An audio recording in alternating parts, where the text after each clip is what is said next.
Hi everyone, I'm James Cole. I'm the founder and managing director of Panache Cruises, specialist in elite ocean, river, expedition and yacht style cruising. I'm really pleased today that I've got Graham Sadler, the managing director of Regent Seven Seas. He's kindly given up some time to spend with me today out of his hectic schedule. He's been with Regent as MD for 21 years, so this guy knows his stuff. So anyway, I've got a few questions that I'd like to ask Graham that have been asked of me over the last few weeks, and let's see what he's got to say. So, hi Graham, welcome. How are you today? Hi James, great. It's great to be with you and spend some time with you and talk about Regent. So yeah, I'm looking forward to it. Fantastic, Graham. Really appreciate you spending the time with us. But let's crack on, and I'm going to ask my first question. So, as with all major cruise lines, Graham, Regent are waiting for confirmation of when they will restart sailing. But what will any changes look like from a customer perspective? Well, indeed we are. We are waiting and can't wait for us to get back to sailing again. And so are our customers. They're telling us they can't wait to reboard Regent as soon as possible. But Regent are well set up for it because we offer large ships, so we instantly have space. We sell space in abundance. That's what we do. So there will be subtle changes. Embarkation will be slightly different. Disembarkation will be slightly different. We're investing heavily in the air conditioning, which will be hospital grade air conditioning, which is the right standard going forward. And we're able to do that with the ships that we have. But it's getting the balance between the safety and luxury. And at the end of the day, we are an ultra luxury experience, and we want people to come on board and feel very comfortable, but very safe. So we're working very hard with a safety panel to make sure that we comply and go way overboard in terms of providing that safety. And as you know, James, cruising is very safe and always has been very safe, but we're layering on top of everything that we do to make sure that when our customers come back and come on board for their next cruise and future cruises, that they're comfortable but still have the Regent luxury experience. Excellent. Yeah. So I mean that gives some really good reassurance and really good messages, I think, to customers out there that when they go on their next Regent cruise, it will be as good, if not better, than previous experiences. Do you think that's a fair comment, Graham? Yeah, I do. There are things that we're going to do that maintain luxury or even enhance our luxury. We're going to put more tables for two in our restaurants. We're going to make more space between the tables, and we're able to do that. We've got lots of restaurants. We've got huge capacity. Our theatre is a double level theatre, so can more than accommodate way above the guest complement. Lots of lounges that are spacious, and there's never a queue. I mean, we don't do queues, we don't do crowds. There is no waiting for anything. So we are, I don't want to use that we're built for COVID, but we are can very easily adapt to this modern world because we provide, and luxury people want space. That's one of the fundamental requirements of a luxury product. And we have those mid-sized ships that can accommodate 2,500 people, but we put 600-700 people on board those ships. There are cruise lines in the luxury sector actually that have 1,200 people on board, and they're exactly the same size. So we're unique in the sense that the amount of space we have per passenger is unprecedented in the cruise business, and probably actually in the travel business, really. Yeah, I think those are really good points you make, Graham, because it leads nicely on to my next question, which is, if I'm being completely honest, when you look at Regent prices versus numerous deals that are out there in the luxury sector, Regent do look expensive. So, what is it that makes Regent worth the extra money? Well, expensive is a strange word, and I'm not kind of comfortable with that as a word. It's like the two words to me that say the same thing are expensive and cheap. So both mean they're not worth the money. So expensive is not worth the money. Cheap, it's not worth the money. Value is what we ask our customers to look at. And when you roll everything up that we include, it does look exceptionally good value because everything possibly could be included. And that is all the drinks and their premium brand drink. We don't skimp on anything.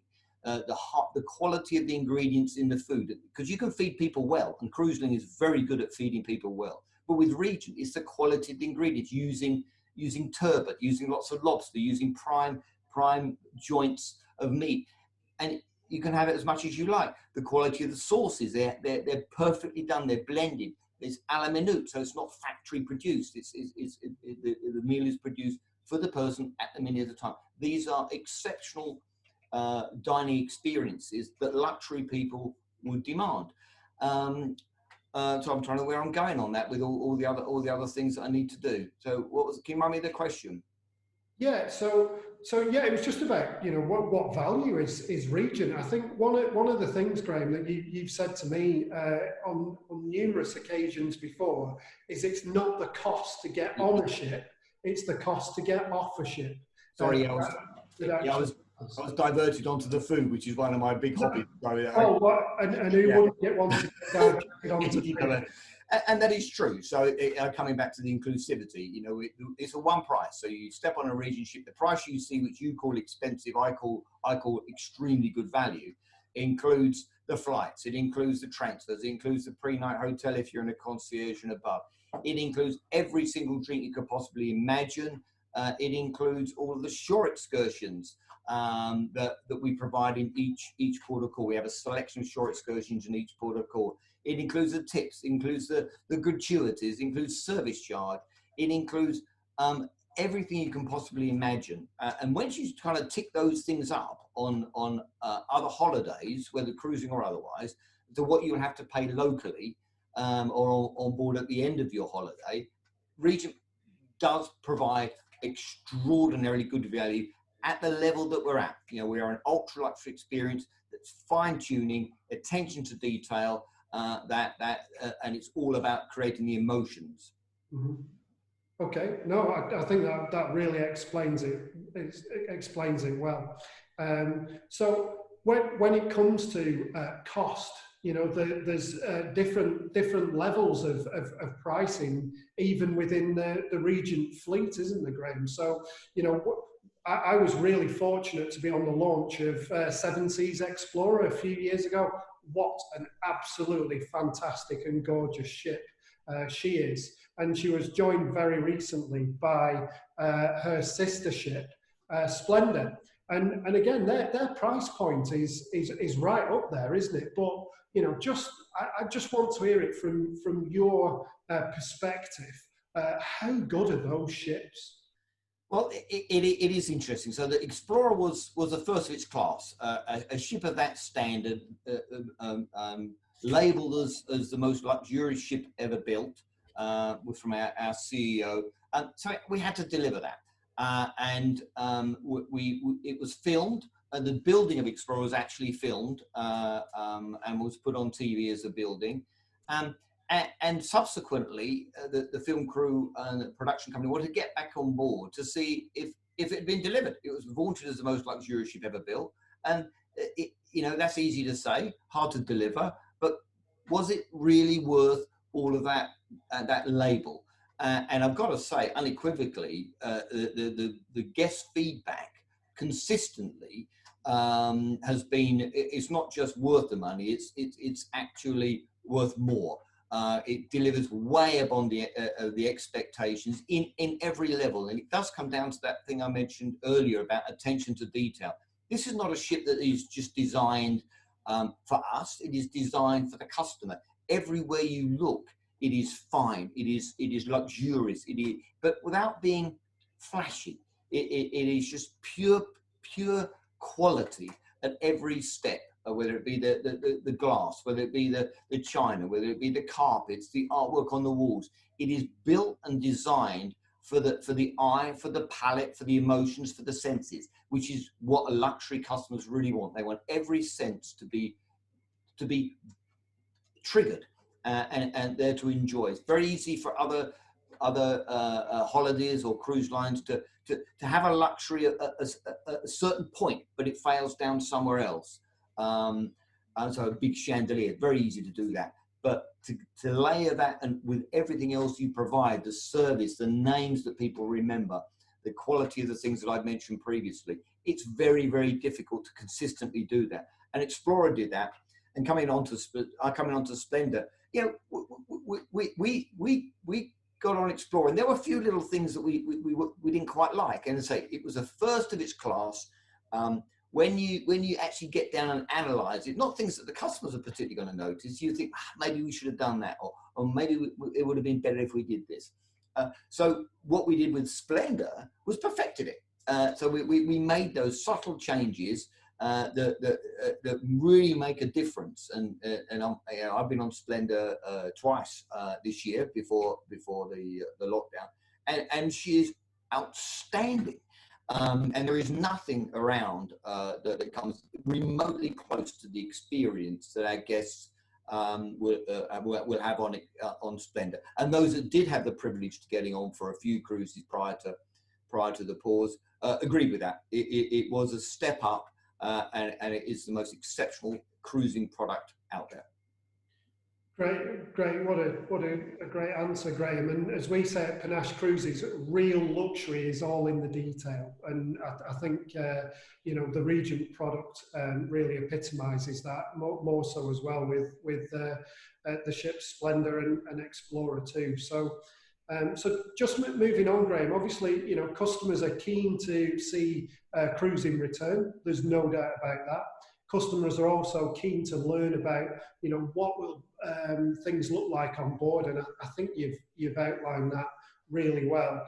But also, customers are looking to not only seek the information and understanding of what cruises will look like in a new world, but they're also looking for an increasing reassurance and confidence to make a booking right now at this moment in time. So, you know, what are Regent offering that will give customers that confidence? And you hit a big word there, Jane. I mean, confidence is the key.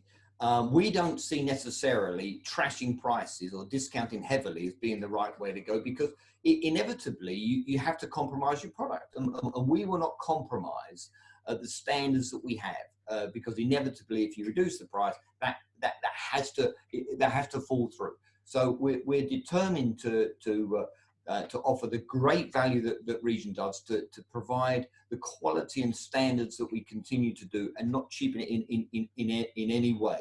But you're right, confidence is something that we have to pay attention to. So how we're doing that is we're offering a low deposit, and we're offering a best price guarantee. So if we do happen to make an offer on one or two of these cruises, that our customers have the right to have that retrofitted, if you like. They can change the cruise. We have a one-time change. So if they choose a cruise and they prefer to take another one subsequently, then they can change. And we're giving a $1,000 shipboard credit, so they can choose to spend as they like. And finally, which is a short offer at the moment, we call it a Regent reassurance, where because the commitments are further out, we have a situation where our guests can book, and if they decide that they want to cancel, they can cancel up to 15 days before the cruise, and have that value put as a future cruise credit for another time when they feel more confident of coming back on board. So we feel we're doing a lot to encourage and to build confidence to our guests and potential future guests, that Regent is the right cruise line for them with the package that we're putting together for them. Okay, all right. No, that sounds like a great piece of the jigsaw. Like I say, I've outlined there's a number of pieces in the jigsaw in terms of, you know, people understanding when cruising is going to start again, what it looks like on board, the confidence side of things, and I think that jigsaw from a Regent point of view is starting to, take shape, isn't it? And we're seeing the full picture there. But one little bit of conflict I've noticed in terms of the message that you're giving out about Regent being, all inclusive, is you're also giving people $1,000 onboard credit, which is fantastic. But what on earth are they going to spend it on if it's all included on Regent? What are your thoughts there? Well, that's a great question because we ponder on that, because literally everything that should be included is included. Everything that's reasonable to include is included. We don't think the casino is a reasonable inclusion, so therefore we don't include chips or gambling at the casino. So that's one facet that an onboard credit can be used. The gift shop is another. We have a fantastic gift shop on board. It's discretionary, and therefore we don't include that. So people can use the $1,000 shipboard to buy some things from the gift shop. The spa is another one where we feel, again, very discretionary, where people can choose a spa treatment, and we have a Serene Spa as our partner there, and there's some fantastic treatments available in our spa. Those things can be purchased with a $1,000 shipboard credit. And then so we include shore excursions in every port, but sometimes there's a special occasion people want to do something really special that you just cannot include, and that might be things like, I don't know, ballooning over the Serengeti, or taking a flight to go and see the bears catching salmon in Alaska. Something unique, or a private car where you take a private car and you take your partner or your family or whatever it may be to somewhere you want to go, rather than join a group on a tour. So there are a lot of things, and we call them that Regent choice. And there's a few available on each of the cruises. So you get free excursions, and then you get some Regent choice excursions that are more personal and with smaller groups, and they can be the $1,000 shipboard credit can be used to purchase one or more of those. Fantastic. And who doesn't want to make their holiday, especially in the current times, extra special? That's great use of that additional onboard credit, which, $1,000, it's a lot of money, isn't it? And you can really make something of that. So Graham, I'm not going to keep you much longer, but finally, and I know it's going to be difficult for you, but what would you say at the moment are either your favourite cruises out there that are currently on sale, or perhaps the best-selling cruises out there at the moment, just to give some of our customers an idea of where to look when it comes to Regent? Well, I could, James, I could talk about those itineraries for the next 2 or 3 hours. But to pull a few out, and I'll try and take a variety that I think are particularly good at the moment for different reasons. We have a very good ex-UK cruise in the spring next year, so that people haven't got need to get on a plane. They can come down to Southampton, get on a ship, and the ship is actually splendor. So that is, when I say get on a ship, it's probably underselling that. Getting on splendor is in a different league, and have a fabulous trip around Iberia, seeing the wines of Bordeaux and the northern Spain area. That's a cracker. That is a really good little itinerary for those that don't want to fly. The Med is probably my favourite, and I'm missing that this year from a family perspective, because my kids and I just think the Med is just fabulous, And you can go to the Med, I don't know, 20, 30 times and never go to the same place twice. The itineraries are so different, and there's so many choices. But I think I like the Central Med, and that's kind of sailing out of Venice.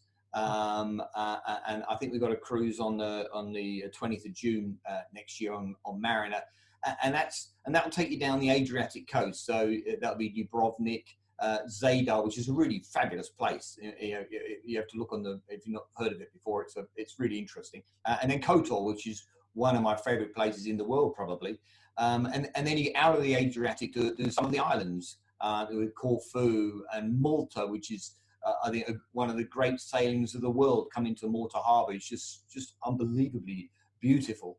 And then Sicily, I'm a great fan of Sicily. And then you come into more of the classics with Florence and Rome. So a really good balance of different things, great itinerary, different excursions. And of course, Regent is about, because we're about excursions, about adventure and about people seeing places, we're not ideal for those that just want to fly and flop. You know, we like people to come on board and experience destinations, to get off. And because all our excursions are free, that's exactly what they do. So we attract that kind of customer who wants to really explore the destinations we go to.